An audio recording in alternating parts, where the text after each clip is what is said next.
What's going on, guys? It's your boy Zarbs, and welcome back to Season 5 of Gekishin Squadra. We are finally here. There are some extra patch notes. There were some patch notes yesterday, which we'll just go gloss over real quick. This was the version 1.5 patch notes, and there were some pretty significant nerfs here, I would say. Um, for the buffs, Krillin got a buff really good. His energy mine just has that fall off decrease, which is really good. W Krillin for that. Again, we're just gonna gloss over this. His skill 3 getting that big damage buff is also really good. He really needed that. I mean, Krillin's one of those techs that was just unplayable last season. So any buffs he gets is welcome one, of course. But yeah, that's it for Krillin. Baby Young Body. His passive, this passive, by the way, the change that they did is actually pretty insane. Him getting cooldown like refunded back for using his skills is really good. Um, when you're in the possession part and you're doing damage, you getting the refund for skill 2 is super good. And I think that's gonna shoot a baby up the tank tier list quite easily, just that alone. But again, he did get another buff here with skill 2. Cooldown reduction of possession allies cover fire when hitting enemy heroes increased, which is also just cherry on top for a baby. So baby players, man, you guys are eating pretty good right now. Oh, and by the way, his skill 3 also got buffed to where the movement speed down it did change, but the trade-off is that it reduces his cooldowns excluding possession itself. And again, this all just works really well together because it's all cooldown reduction. So you're going to be able to play in a loop where you can skill 2 to get your skill 3, then you skill 3 to get your skill 2 or skill 1, and it's just a constant loop. And baby's just going to be in the fight often, which is really good. Big buffs for baby right there. Vegeta didn't get any significant nerfs. I would say the passive is also pretty good though. Like this is good, but I wouldn't say it's enough to boost him to top 1. Like I don't think so, but this is a welcome buff. And then his barrier as well, getting a little bit more HP is also really nice. I think it's good, but not enough to boost him up. But this is a good step in the right direction.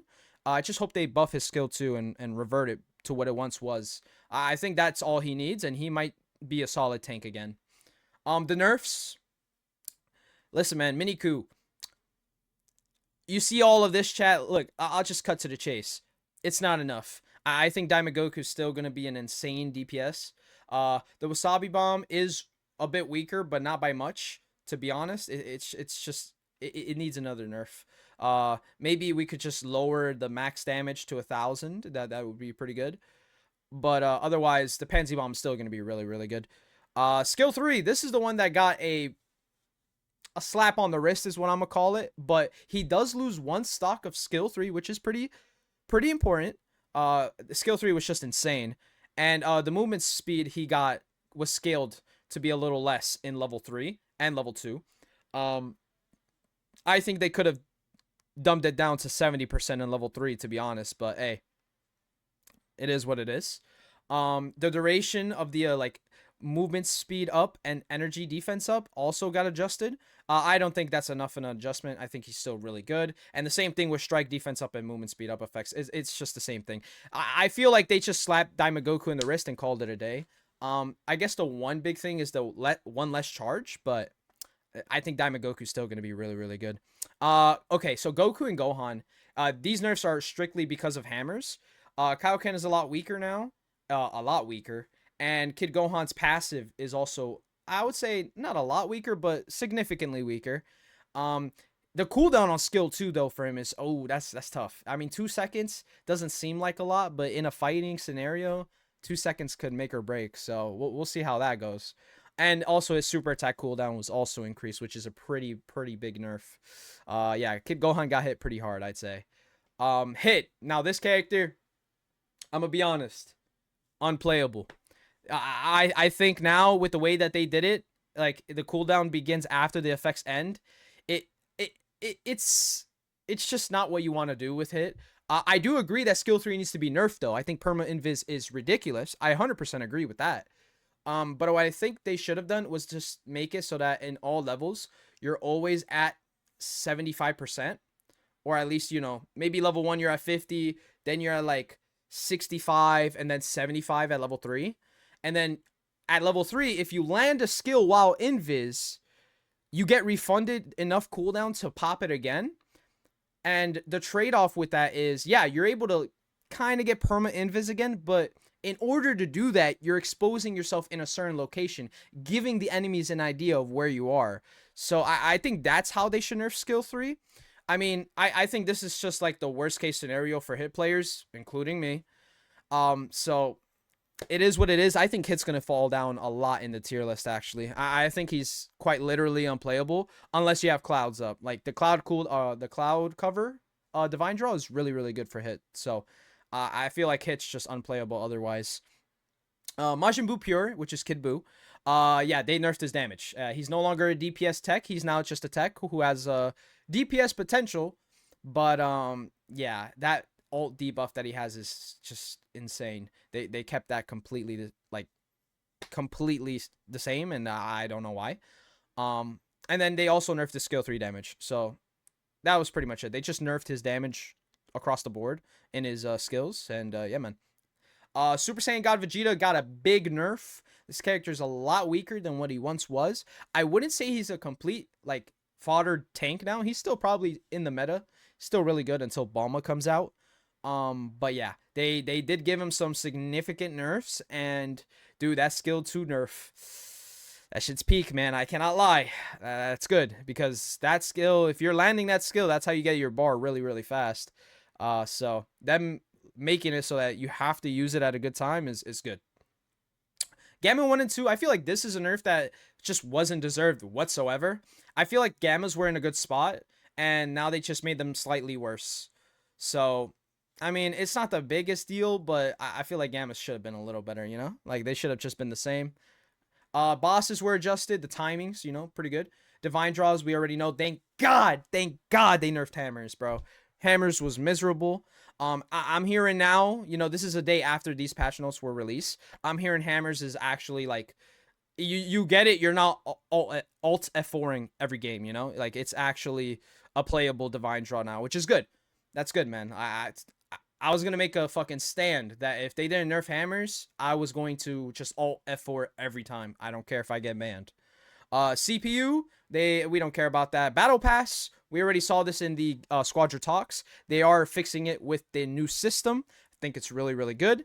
And then just the improvement to battles to where if you're versing a higher level opponent, you get more cooldown reduction, which I think is good to help players come back. But I don't think this is going to be too important, because you would want to be at a higher level anyway. You always want to be taking farm and being above your opponent's level cap or whatever it is. So we'll see.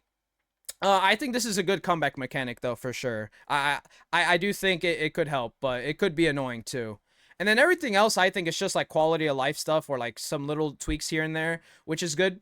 Just a little more customization to your profile and just your rankings overall is really nice. So, that's the 1.5 stuff. Now we're going to jump into the bread and butter, which is the Season 5 patch notes. All right, so we're here. The Season 5 patch notes. This is like pretty much the whole scope of the season, what they're doing. They are reiterating the battle pass stuff and the battle pass missions. They are making it so that you can vote missions, which is good. Like, this is just all adjustments towards the battle pass, which will make it a lot more enjoyable grinding it up and not having to wait week to week to get your levels, because honestly, it didn't even matter. You would do like 4 weeks in and you would be done with the battle pass. Now you just have infinite missions that you can do to maximize your battle pass as soon as possible, and then get those extra rewards at the end, incentivizing you to play the game, which is really, really good. I'll be grinding, so I do love that change. Battles, you can now get bonus mission points are earned not only when you vote, but when you receive votes, which is good. I love that. Figure viewing screen. Now you can actually see the figures at max level, which I think is good. I thought this was going to be the bread and butter with more stuff, but this just looks like, small little things. And I might have clickbaited y'all on this. Hold on. There's other minor UI improvements. That's pretty good. Custom battle, that's good. We have more spectators. That's honestly going to be good for when people are hosting tournaments. I love that, especially because I may be hosting a tournament myself in the future. Who knows? More people to calm with and have people on the cast. I think that's gonna be fun. Adjustments, Gekishin rules, change the terrain around a God of Destruction. Yeah, I've been hearing that bot lane, like the God of Destruction's like this tiny compared to what like this, right? So I'm very excited to jump in. I've yet to play the season. I am literally just booting up the game, talking about the patch notes. Um, and yeah, the range of the God of Destruction area has been adjusted. It's a lot smaller in bot lane, is what I'm hearing. So that's gonna be good for Khalifa. If you're a Khalifa players, your stocks are rising as we speak. Star Collection, updated hero unlock content. Yeah, now you could get Kefla a lot easier. You could get Majin Buu now, or Majin Buu Pure. And the shop is now, a bit different as well. Usually you would get like 2,000 Zenny. Now you can get up to 3K to 4K memories, which is really, really good. Just today before I logged in, I got 3K, I think it was. It was something like that, or 2K. It might have been 2K. I can go ahead and show you all that real quick. Yeah, there's a lot of skins. Like right here, I got Bojack at 3K, yeah. So pretty big changes for season 5. I think this is gonna shape up to be a really, really good season for Geki. A lot of changes that I think are gonna be beneficial to the game's life. And I think the players just now are gonna, adapt to the changes with said characters that they like to play. And we might have ourselves a really, really fun season. So I gotta clap it up to Toshi and my boy Yu. Good shit. That's what I'm talking about. Like now we got some flavor to this, and I'm really excited to jump in and play.